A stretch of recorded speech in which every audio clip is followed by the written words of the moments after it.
You said earlier that you already prepared a complaint just in Yeah. case, with emphasis on just in case.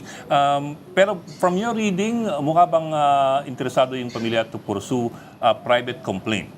Kasi of course, kahit pa pala naman pag criminal case, people in the Philippines usually pero pwede ko pa rin private complainant eh. Yes, yes, yes.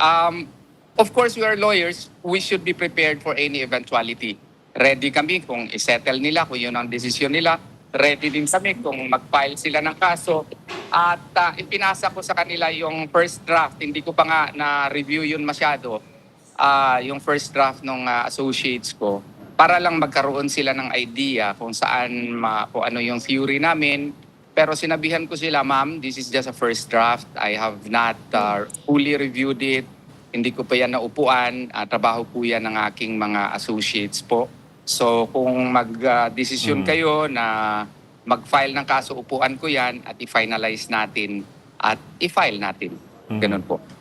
But are you at liberty to tell us already what kind of a complaint it is, or is it premature?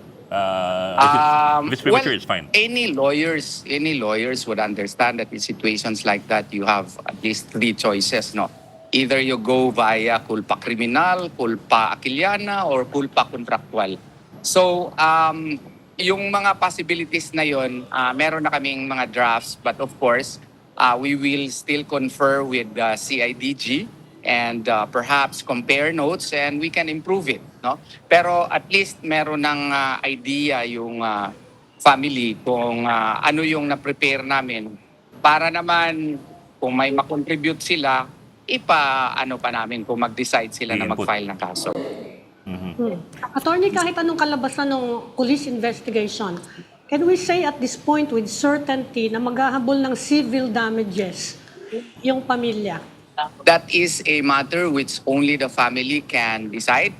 And that's one of the discussions that I undertook with them while I was there. And I also gave them our own, kasi possibilities yan lahat eh. As what I've said when I handle cases, I provide them alternative courses of action. And one of the courses of action is, what if there is a settlement?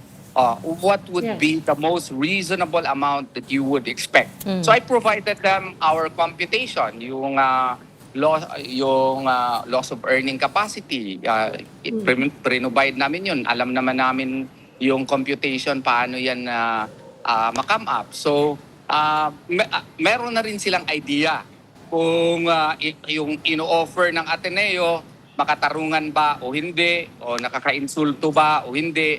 So, meron na silang idea nun. So, I'm allowing this interview. I know, because I'm also an Atenean, that whatever offer that they made, alam na ng kliyente ko kung reasonable ba yun na offer o hindi. Kasi duty ko yan as a lawyer, I have to do that also as an Atenean. So very crucial, So may attorney. in-offer na po ang Ateneo. Pwede na nating sabihin yon. Meron na Yes, in-offer ang yung Ateneo. hindi ako pinapasok doon sa Ateneo de Davao, may nag-offer sila doon. Pero di ba, attorney, yan yung purpose ng mensahero nila na parating tomorrow? No? Yung hindi niyo mabanggit yung pangalan.